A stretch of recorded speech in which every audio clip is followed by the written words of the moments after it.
आज हम synthetic fibres के एडवांटेजेस को पढ़ेंगे। आप सिंथेटिक फाइबर्स के एडवांटेज को समझने के लिए एक एक्टिविटी कर सकते हैं। कुछ आप फैब्रिक्स ले लीजिए, फैब्रिक्स क्लॉथ को कहते हैं। कुछ आप फैब्रिक्स ले लीजिए जो ऊल, कॉटन और दूसरे सिंथेटिक फाइबर्स हैं वो भी ले लीजिए, और उन सब फैब्रिक्स को आप इक्वल क्वांटिटी ऑफ वाटर में डाल दें। आप देखेंगे कि अलग अलग क्लॉथ्स में जो वाटर एब्जॉर्ब करने की कैपेसिटी है वो अलग अलग है। यस, आप देखेंगे कि इसमें सबसे ज़्यादा वाटर एब्जॉर्ब करने की कैपेसिटी जो है वो ऊल का होगा, उसके बाद दूसरे नेचुरल फाइबर्स का, और अगर आप सिंथेटिक फाइबर्स के साथ उसे कंपेयर करेंगे तो आप पाएंगे कि सिंथेटिक फाइबर्स का वाटर एब्जॉर्बिंग कैपेसिटी सबसे कम होता है। तो आज हम बात करने जा रहे हैं सिंथेटिक फाइबर्स के क्या क्या प्रॉपर्टीज़ हैं, उनके क्या क्या एडवांटेजेस हैं। तो सबसे पहला इसका जो प्रॉपर्टी है सिंथेटिक फाइबर का, कि वो वाटर बहुत कम एब्जॉर्ब करता है, और इसका एडवांटेज ये है कि आसानी से सूख जाता है, यानी जल्दी ये ड्राई हो जाता है, फास्ट ड्राई होता है। उसके बाद हम दूसरा अगर बात करें तो ये आपको मालूम है कि नेचुरल फाइबर के कंपैरिजन में सिंथेटिक फाइबर्स लेस एक्सपेंसिव होते हैं, यानी खर्च बहुत कम होता है, बहुत सस्ते दामों में मिल जाता है, तो बहुत से लोग इसको आसानी से अफोर्ड कर सकते हैं।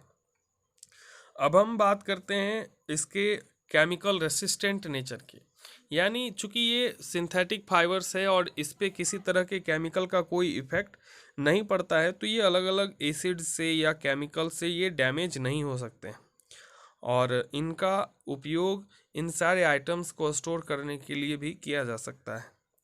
इसके अलावा इसके और भी एडवांटेजेस हैं, जैसे ये बहुत ही ज़्यादा ड्यूरेबल होता है, यानी लंबे समय तक ये सुरक्षित रहता है, और ये इसमें रिंकल्स नहीं आते हैं, यह रिंकल रेसिस्टेंट होते हैं। हम बात करने जा रहे हैं सिंथेटिक फाइबर्स के डिसएडवांटेजेस के बारे में। सिंथेटिक फाइबर्स के एडवांटेजेस के साथ साथ इसके डिसएडवांटेजेस भी हैं, इन्हें भी हमें समझना चाहिए।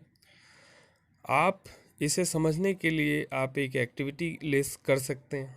आप नायलॉन या पॉलिस्टर फैब्रिक के बने हुए क्लॉथ ले सकते हैं, और इसे आप एक पेयर ऑफ टोंग्स के हेल्प से इसे आप हैंडल कर लें, यानी एक चिमटे के हेल्प से इसे पकड़ लें, और फिर आप इसे हीट के पास लेकर के जाएं।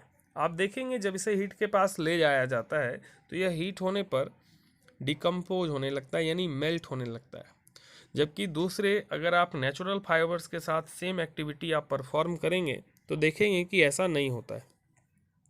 तो सबसे जो बड़ा डिसएडवांटेज है सिंथेटिक फाइबर का वो ये है कि इसे ये हीट होने पर मेल्ट हो जाता है, और इस वजह से अगर हम सिंथेटिक फाइबर के बने हुए क्लॉथ को पहन करके कोई फायर वर्क करते हैं या आग के नज़दीक कोई काम करते हैं, तो आग के वजह से या उससे प्रोड्यूस्ड हीट के वजह से क्लॉथ के मेल्ट होने का डर होता है, और ये मेल्ट होकर के हमारे स्किन में स्टिक कर सकता है, यानी हमारे स्किन से चिपक सकता है।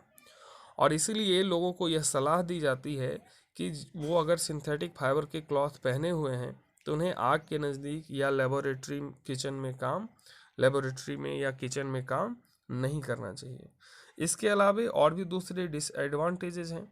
इनका एक डिसएडवांटेज वाटर एब्जॉर्ब नहीं करने की प्रॉपर्टी भी है ना।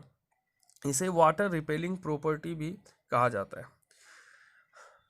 क्या इसके प्रॉब्लम, अगर हम गर्मी के समय में सिंथेटिक फाइबर से बने हुए क्लॉथ को पहनते हैं तो वो हमारे स्वेट को एब्जॉर्ब नहीं करते हैं, और स्वेट एब्जॉर्ब ना होने की वजह से हमें और अधिक गर्मी का एहसास होता है।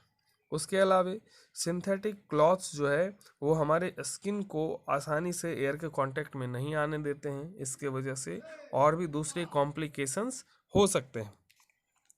तो चलिए हम आगे पढ़ते हैं। अब हम बात कर लेते हैं कि किस तरह से हम सिंथेटिक फाइबर्स और नेचुरल फाइबर्स को आइडेंटिफाई कर सकते हैं। तो आप इसे समझने के लिए कुछ एक्टिविटी परफॉर्म कर सकते हैं। आप कॉटन के क्लॉथ से बने हुए कॉटन क्लॉथ को अगर आप जलाते हैं तो कॉटन क्लॉथ के जलने पर आपको पेपर बर्निंग का स्मेल आता है, यानी अगर आप किसी फैब्रिक को आप जलाते हैं, यानी किसी क्लॉथ को जलाते हैं और उसके जलने पर अगर आपको कॉटन के जलने का स्मेल आता है तो हमें ये समझ में आता है कि यह कॉटन का बना हुआ है। उसके बाद अगर आप किसी फैब्रिक्स को जलाते हैं और हेयर के बर्निंग का स्मेल आता है, यानी बाल के जलने का स्मेल आता है, तो यहाँ से हमें समझ में आता है कि यह ज़रूर सिल्क हो सकता है या उल भी हो सकता है।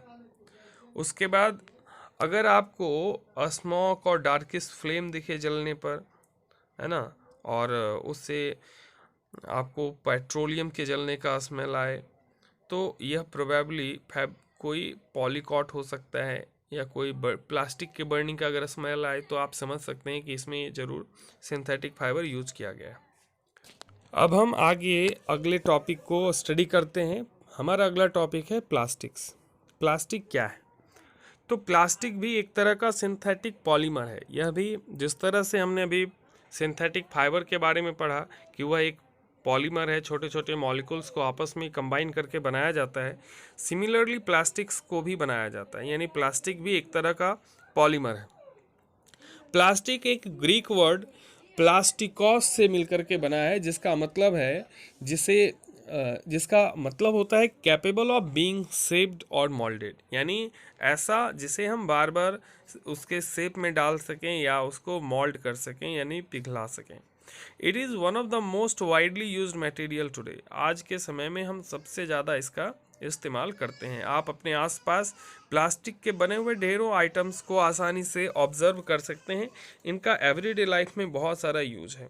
इनके प्रॉपर्टी कुछ इस तरह के हैं जो इनके यूजेज को और अधिक बढ़ा देते हैं। हमारे एवरीडे लाइफ में बहुत सारी चीज़ें जैसे tooth brushes, hair brushes, combs, washing sponges, storage containers, bottles and furnitures, इन सब को आप देख सकते हैं, ये सभी प्लास्टिक के बने हुए होते हैं। प्लास्टिक का use windows, doors, partition, pipes, stationery fittings, sanitary fittings, electrical wiring, insulations, electrical connectors, switches, panels, इन सब को भी बनाने के लिए किया जाता है। प्लास्टिक का हम अपने आसपास जो ऑटोमोबाइल्स हैं उनमें भी इनका यूज़ देख सकते हैं। बहुत सारे मशीन्स में इसका यूज़ देख सकते हैं। इलेक्ट्रिकल और इलेक्ट्रॉनिक डिवाइसेस में, मेडिकल इक्विपमेंट में, एयरक्राफ्ट में, रॉकेट्स में, सैटेलाइट्स में। इसके अलावे फूड आइटम्स को पैकिंग करने में भी इनका यूज़ होता है। Building blocks of making plastics are small organic molecules, यानी प्लास्टिक्स को बनाने के लिए छोटे छोटे ऑर्गेनिक मॉलिक्यूल्स का इस्तेमाल किया जाता है, और ये ऑर्गेनिक मॉलिक्यूल्स कार्बन के बने हुए होते हैं और इन्हें और भी दूसरे सब्सटेंसेस के साथ मिला करके बनाया जाता है। ये सारे ऑर्गेनिक मॉलिक्यूल्स पेट्रोलियम ऑरिजिन से ही आते हैं। जिस तरह से सिंथेटिक फाइबर्स को बनाने के लिए हम पेट्रोलियम प्रोडक्ट का यूज़ करते हैं और इन्हें हम पॉलीमराइज करते हैं। पॉलीमराइजेशन क्या है, आपने पिछले वीडियो में भी जाना था कि पॉलीमराइजेशन वह प्रोसेस है जिसमें छोटे छोटे मॉलिक्यूल्स को आपस में जोड़ करके एक लार्ज मॉलिक्यूल बनाया जाता है। तो ये हमारा पॉलीमराइजेशन कहलाता है। अब हम आगे बात करने जा रहे हैं टाइप्स ऑफ प्लास्टिक्स के बारे में। प्लास्टिक्स को हीट करने पर उन पर क्या प्रभाव पड़ता है हीट का, इसके बेसिस पे प्लास्टिक्स को दो कैटेगरी में बांटा गया है, थर्मोप्लास्टिक्स एंड थर्मोसेटिंग प्लास्टिक्स। सबसे पहले हम बात करेंगे थर्मोप्लास्टिक्स की। तो थर्मोप्लास्टिक्स वैसे प्लास्टिक्स हैं जिन्हें हीट करने पर मेल्ट हो जाता है और फिर ठंडा करने पर वापस यह हार्ड हो जाते हैं।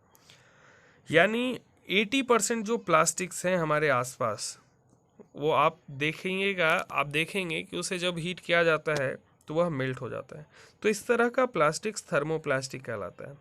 इसके एग्जांपल्स हैं polythene, polypropylene, polystyrene, polyvinyl chloride, जिसको हम पीवीसी भी कहते हैं। तो ये सारे मॉलिक्यूल्स जो हैं, ये सारे जो प्लास्टिक्स हैं उन्हें थर्मोप्लास्टिक्स कहा जाता है। थर्मोप्लास्टिक्स को जब हीट किया जाता है तो वो आसानी से मोल्ड हो जाते हैं, यानी पिघल जाते हैं, और आसानी से हम इसे वापस जिस फॉर्म में चाहें, जिस शेप में डालना चाहें, हम आसानी से इसे उस शेप में डाल सकते हैं। थर्मोप्लास्टिक्स के इस प्रॉपर्टी का कारण उसमें प्रेजेंट लीनियर पॉलीमर चेन्स है, यानी इस थर्मोप्लास्टिक्स में जो मॉलिक्यूल्स होते हैं वो एंड टू एंड जॉइंटेड होते हैं, यानी लीनियरली अरेंज होते हैं, एक लाइन में अरेंज होते हैं एक दूसरे से, इसीलिए इन्हें बार बार हीट करके मोल्ड किया जा सकता है थर्मोप्लास्टिक्स को, यानी इसे हम बार बार अलग अलग शेप में डाल सकते हैं। प्लास्टिक के अगले कैटेगरी के बारे में हम नेक्स्ट वीडियो में स्टडी करेंगे। तब तक के लिए स्टे होम, स्टे सेफ।